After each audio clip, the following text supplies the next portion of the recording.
This summer, I went to King's Dominion, and it was a good time. The first thing that we went on was Boo Blasters on Boo Hill. It's because my dad wanted to be in the AC, and there's one of these at Carowinds. The only differences that we saw was that it was a bit longer and there was more scenes, if that makes sense. But besides that, they were pretty similar. Um, the next thing that I went on was the new ride for 2024. It was a Vercoma family coaster. It had some decent airtime, but it wasn't all that. I'm gonna give it a 6 out of 10.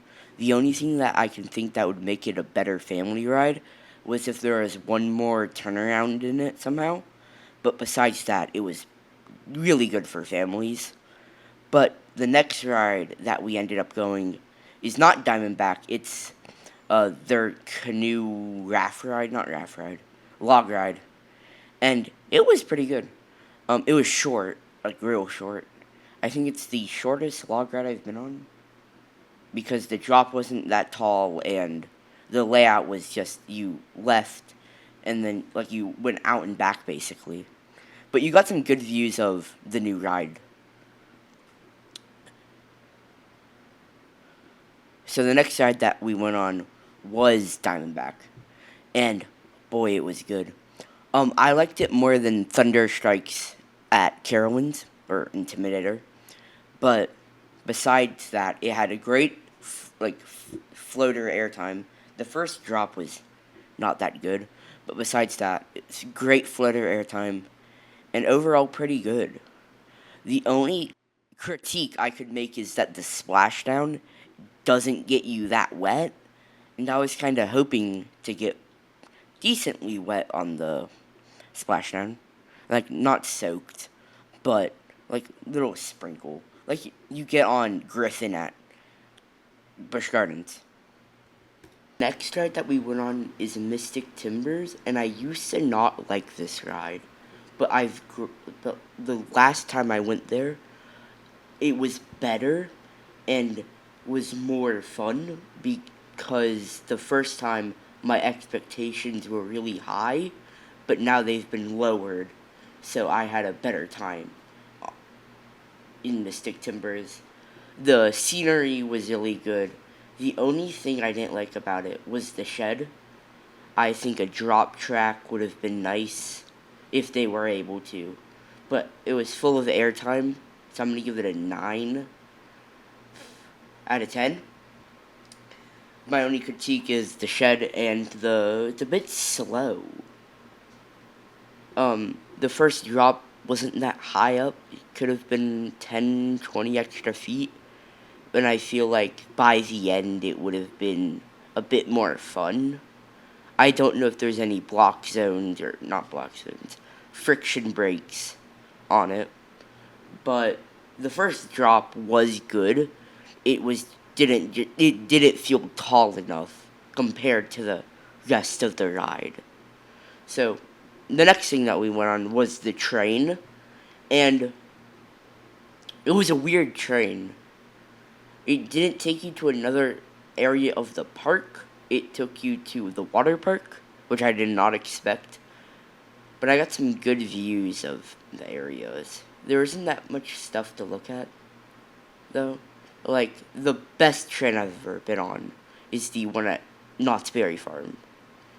And that one, there's a show in it, and there is, like, a somebody comes over and robs the train, but this isn't that type of train. And the views were alright. We got some good views of Mystic Timbers, especially the second half. But the second station, like the water park station, just felt lower quality compared to the first station. But besides that, the return trip was pretty cool. I didn't get a video of the little animatronic or the little deers or whatever they are, deer. But there we saw a bunny, which was funny. But sorry if earlier in the video I sounded sick. I have some really bad strep throat. So, and then the bad thing about this day one is after Grizzly, we were exhausted from a 9-hour drive that we had to stop it early. So we're gonna go on Grizzly, and then I got another ride on Mystic Timbers. I think, yeah, it was Mystic Timbers, and I like Mystic Timbers a bit more than the Beast. So let's talk about the Beast. Oh, I like the ride layout. I like the records, but it was so incredibly rough. Like, if you think of Hurler at Carowinds, and you think, oh, that's so rough, I don't understand how it could get more rough. No. This ride feels like you're on top of an actual jackhammer. The transitions were alright, but it's an in-house project, and it's so unique that a part of me loves it, but I can't give it higher than a 7. And the roughness wasn't even like, it was a little bit of that funness of older wooden coasters, but it just hurt so bad.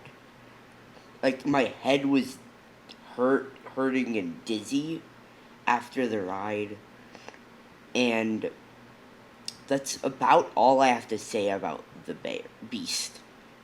I might have called it the Bear or the Grizzly earlier. I'm so used to King's Dominion. But, it was an alright ride. I didn't get a night ride on it, though, which is sad. It was just, I only got one ride, and I don't know, I might have been on, like, a wheel seat, or something else. So, that was my first day at Kings Island, and it was a pretty good day. We had to cut it early because of reasons, but we will try to make another episode, or I will, by next Saturday. This one just kept getting delayed because I got real sick. I still am, if my voice sounds a bit like dry. But that's it. Tell me how you think of my takes. I know some of them might not be the best, but have a nice day.